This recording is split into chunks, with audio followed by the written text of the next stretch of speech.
Welcome to the Wally Show Aftercast. All the stuff we did not get to during the course of the show today. I have to go home today, but I don't want to because I know what I'm walking back into. Yesterday was such a day of rage for me at my house, and it was not at my wife, although she was the one that had to be the bearer of bad news when she was like, hey, we need to change all the batteries in our smoke detectors. They're chirping. I don't like doing it. I have to get out 2 different ladders. I have to take them upstairs. You're that short? Yeah, no, my roofs are that tall. So there's a couple I can't get to, like in my garage, or our bedroom has like this tray ceiling, so I got to get a different ladder for that. And so I'm like, okay, fine. I have a great attitude about it. Like, let's get this knocked out. Yeah. So I have to go buy batteries. And you only buy, they come in a packet of 8. And I have 9 smoke detectors. So right there. It's like hot dogs and hot dog buns. You have 7 extra just laying around now? Yeah, so right out of the gate, I'm like, But I'm okay. I'm going to deal with it. So we're far, fine. so good. Yeah, we're fine. His anger might have gone up 1 notch. Yeah, a tick. Okay. And so I get home, like start doing it, and pull out the first one, second one, third one, fourth one. They're still beeping. Okay. I get all the way up to 9. So I'm like waiting for when I hit the last one and pull it out. Yep. And put the new battery in for it to get quiet. And it does for about 12 seconds. And you're like, oh, good. Then, beep! Are you kidding me?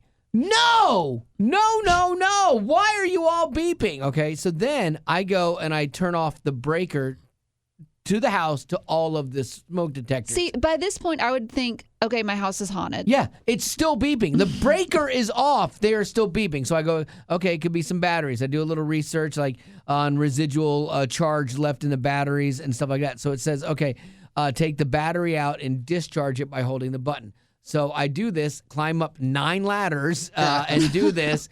Beep! It's and it goes beep. So I'm like, good. They all discharge. Okay, great. Hook up the last one. Beep, beep, beep, beep, beep. They starts going around the house. I'm like, you have got to be kidding me at this point. And so I'm livid. I do a little more research, and it's like, well, if it's still doing it, your smoke detectors could be bad. So it wasn't doing it downstairs. It was just upstairs. So I go, okay, let's just run to Home Depot. These have been here. They say they're good for 10 years. My house is 12 or 14 years old. So I'm like, you know what? Let's go ahead and do this. Yeah. Smoke detectors, turns out, are more expensive than I thought. I thought they were about $10 each. About 40 each. Yeah, for a bunch of these. All of those? Yeah. No. Yeah, so and 9. you bought so many batteries. Yeah. The batteries weren't cheap either. That was $20.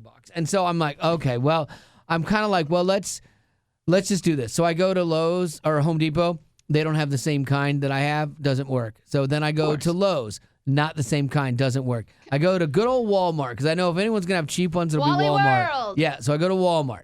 I find some, and they're $21 each. So I'm like, okay, that's better. That's half. So I buy 9. I'm like, you know what? I'm going to splurge. I'm going to do all of them. And so I go home. I have to reinstall a different base plate on all of them. So I have to, I'm in it now. And I'm like, okay, that's going to take, an hour first and last probably. Can I interrupt with one question? Yes. At this point, how confident were you that this is what needed to be done? Or were you just assuming? I was confident in it, but then in the back of my head, I just know how the Lord works. Okay, there's no need to bring the Lord into it. He was smiting me. No, this is your common sense. You have to factor in. How confident were you that you had gone to all this trouble? Or were you letting your ADHD reign? No, I knew. I mean, I had tried everything. I had no other option. The only other option at this point was to replace all of the smoke detectors. Okay. So, and so why, you're pretty confident. Yeah, and why the Lord works into this is there was some language, and there was some frustration, there was some yelling. I had to apologize to my wife. I cracked my head on a door. I was so mad that every time I thought I'd fix it, and it would just keep beeping, and that beep is annoying. That beep will drive you insane. So I go through, change all the base plates out, change out every one of these smoke detectors, brand spanking new smoke detector, brand new batteries. Like, all right, let's Winning. go. Absolutely. Beep! No! Are you kidding me? I'm screaming at the top of my lungs. You've got to be kidding me! We're doing beeps and ladders at this point. I know. I'm losing my mind. And so I don't know what to do. So I go, okay, this is where it gets crazy. I take down every brand new smoke detector. I unconnect it from the house. There's no speaker in the roof, so it can't still be beeping. I unconnect it. I set it down in the room so I'll know which was which. And I go, okay, that'll do it. Last one, click, should be good. Should be. Beep! How? How? Okay, I left the batteries in. I'll go through all 9 of these, take the battery out, and push the button and let it discharge. Get to the last one of 9. Battery out, discharge. Okay, there we go. Beep! No! I mean, it's got, Marty goes, my wife, she goes, it's almost getting comical. I said, no, it's not. There is nothing funny about this right now. No, it's not so much funny, as it is. Yeah, my head, I am exploding. I'm about to. At this point, if I were Marty or if I were you, I would say, you know what? Let's take a breather. Let's walk away. But I know that I can't. You can't walk away. But you could put the beeping one underneath a pillow. No, they're all outside. beeping. They were taking turns. They were beeping all through the house. Go get a hotel. I thought about it. I thought about selling my house and just be Or like, take it's them all haunted. down. I did. And not put them back up. I didn't. But And so how are they still beeping? That's my point. Were batteries in them? No, I took the batteries out. I did They can't everything. beep if they're not. I know.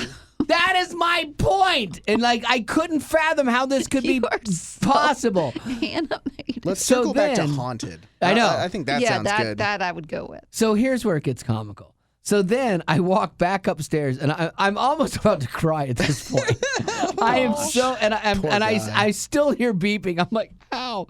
I know there's no way they could be beeping. I mean, they are for all intents and purposes, they are dead. They're not attached to anything. There's no battery. They cannot physically be beeping. Why is it beeping? And then in my wife's craft room, I hear it beep, and I walk in there, and I'm just like, I'm so defeated right now. I'm like, why? Why? But then I hear it kind of from a different side. I'm like, wait a minute. There's a carbon monoxide meter that I guess So the batteries had gone dead in, and it was beeping. So after I yell about that for a minute, and then I come downstairs, I go, okay, now it's getting funny. So every one of my smoke detectors, we slept last night with no smoke detectors just because I'm like, I'm not doing anything Living else. on the edge. But here's the problem, okay? So I think that was the problem. I'm going to go home today, and I'm going to reinstall 9 smoke detectors and 9 batteries. You asked me if I thought that would work. I have a feeling that when I get these all installed, I'm going to hear it beep again, and then I will not know what to do. A 2-day battle. Yeah, I will have no idea what to do. And I had a lot of work to do yesterday that I need to get done. And if it was something that wasn't beeping every 10 seconds, I would have let it go and just done my work. But I'm like, this is going to drive me nuts. So that was the 4 hours yesterday. It's a long time. I finally finished about 7:30 last night, and it was like, I'm getting a shower. I'm done. I am just You done. can't just start work at that point. Well, you No. could, but like, yeah, that's I was late. done. Mentally, I was tired, angry. I'm done. And so today, though, is going to be a day. And so don't do that because you're already setting yourself up to be disappointed. I promise you, I will be disappointed. It's not going to work. It's gonna work. It's gonna be fine. There's something else going on. Oh my gosh. Then I'm going to have to hire an electrician to come out, and he's going to go, well, all you got to do is do this. Like, what? You know, it'll be something dumb, like that I don't know how to do. But I mean, like, I turned the breaker off. So here's what we're going to do. I'm going to go home and try it today. And then if it doesn't work, I'm going to do a segment on the show tomorrow about Google it. Like, somebody's got to have had this happen before, and I'm going to get people to help me with it. Because I will be at my wit's end. I will be fit to be tied, flabbergasted, gasted flabber, all of that. My flabber was gasted. Your flabber will be gasted. Still being gasted. Yeah, it's nuts. So that was yesterday, curling into today. I would rather again, that is more frustrating to me than anything else big and bad happening. You know, like that is the stuff that drives me nuts. You know, you could have told me anything really bad from yesterday. I'm like, all right, that's fine. It's big, it's bad, it affects me. But this thing, looking at those little things taunting me is crazy. Just because there's so many. If it was one. Yeah. I could have been those passengers on that United flight that had an emergency landing, and I'd be like, oh, okay, not a big deal. But that beeping going off was driving me crazy. Did you see that story? There's like 100 passengers on a United Airlines flight. Boeing? sadly, turns out. And they made sure to mention that in the story, too. They just tried it. Is Boeing the only ones making planes or the only ones making bad planes? Because I have Boeing stock, and Betty loves to make fun of the fact that Boeings are always at the problem.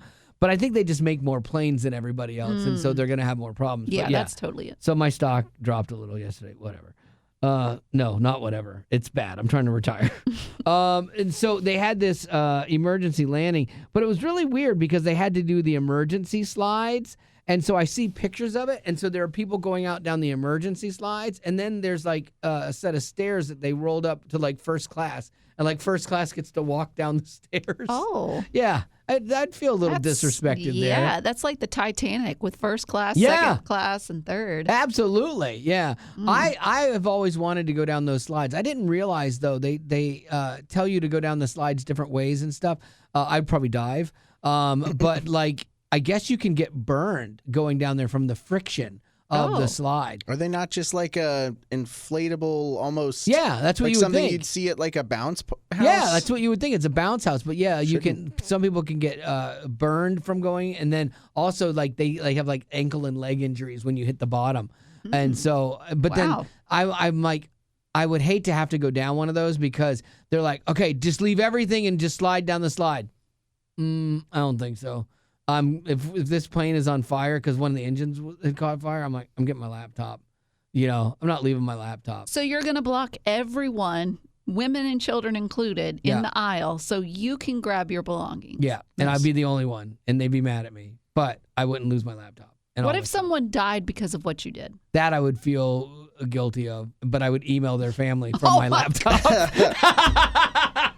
Make a charitable donation. That was horrible. That even as I said that, it sounded wrong. Oh, so good. This was what was weird in this too, though. One of the passengers recalled the panic inside the cabin, as she heard the flight attendant say, "Oh my gosh," she said the other word. "Oh my gosh, I've never seen this before. This is really bad." I know that's not in their training. Like they are trained to be calm, the soothing voice in a crisis. But this lady screaming, "This is Everyone so panic!" bad! I've never seen it this bad before." That does not instill confidence at all. So, but everybody was fine. There was just a couple little nicks and cuts Well, and thank stuff. goodness, because if you had been on that flight, there would have been people that had passed. Maybe, I don't know. And they would have said on the news, there was one lone man. That when we use the term man loosely, because he was not a gentleman nor he took a his laptop. scholar. I would not get in anybody's way. I would let people go in front of me. What? How would you not let? So you would sit there and wait in the smoke. Yeah. And they're like saying, "Get out, get out, get out." Or what I would do is like what you normally do, like when people are still getting in, I step into the aisle and I'll reach into the overhead bin to get my stuff out so I don't block the aisle. So I'd be very courteous. I'm courteous in a crisis. You're not. I am. You literally just said you would email the family of the departed with the laptop That was good. that caused them to depart. Better than a text. Oh my gosh. Okay, can I get to my story? Please go ahead. Christina Applegate, she opened up in a recent interview, and I think it's something that Wally will love to hear. So in her memoir, she talks about how back in 1989, she was attending the MTV Video Music Awards. Christina Applegate was All My Children. No. What show was she in? Oh. The one with not Ted Bundy, It Al wasn't All Bundy. My Children. Oh, come All on. in the Family? No, married with kids. Children. Yeah, married with children. Married with Children. Okay, but she was in a lot of other things. Yeah. Anchorman, all those things. Oh, that is her. Okay. Yeah. So back in 1989, she's attending the MTV Video Music Awards, and she decided, I'm going to ask Brad Pitt to come as my date.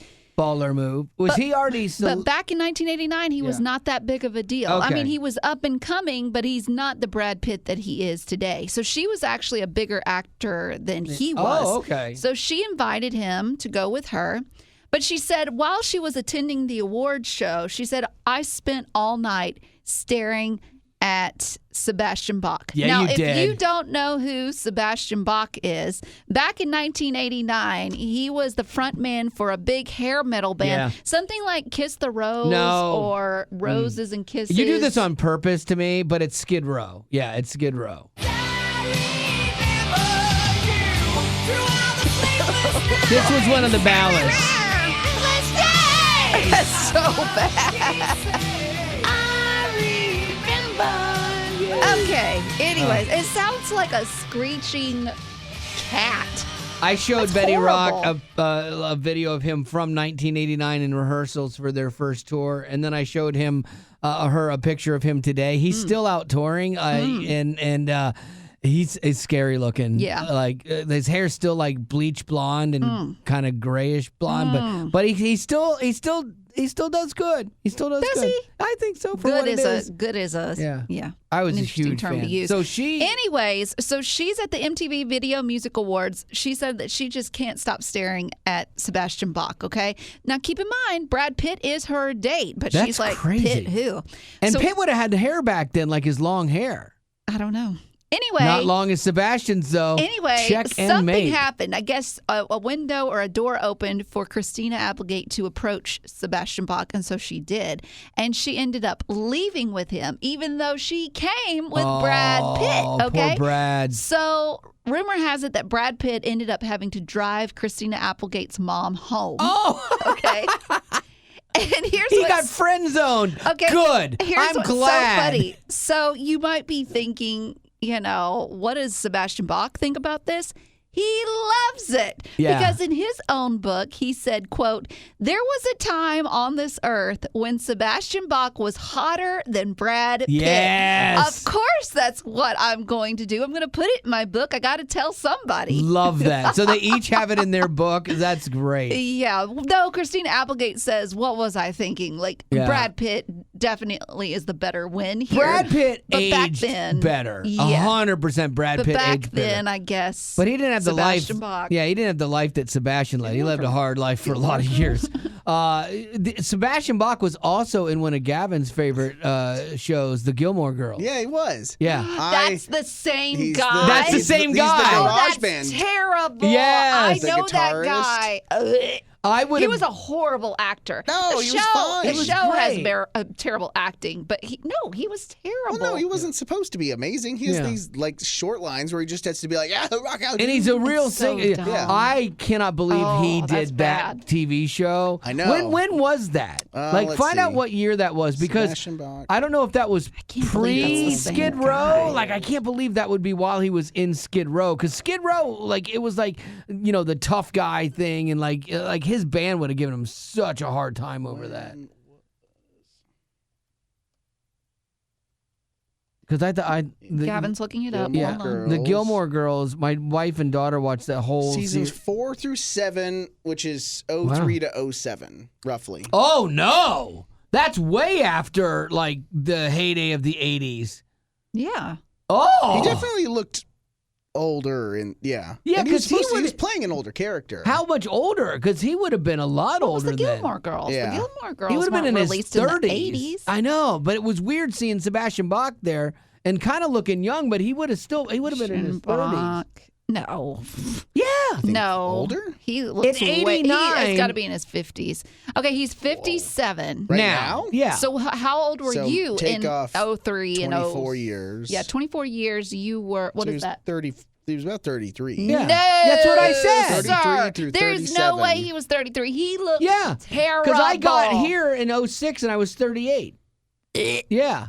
Like, so he was in his 30s. I thought he was supposed to be playing like a teenager in that. No. He He looked was scary. the band. Because I couldn't watch it. I No. was so disheartened by it. I never watched him. The band was looking for a new guitarist at some point in the show, and they were like, this guy's coming in, like he's super old. Okay. But we're just gonna give him a shot, and he does his thing, and they're like, oh, you're in. So he plays. He's not playing a teenage. He plays Yeah. like a not a 33. He plays a younger adult joining the band. Oh, okay. He looks He's like got a kids, girl. I think, in the show. Back Yeah. in the day, he looks like a girl. Well, we all did back in the day. Like, That's true. You that got was- whistled at. Yeah, that was the 80s, man. You had big hair. That was big hair bands. It was great.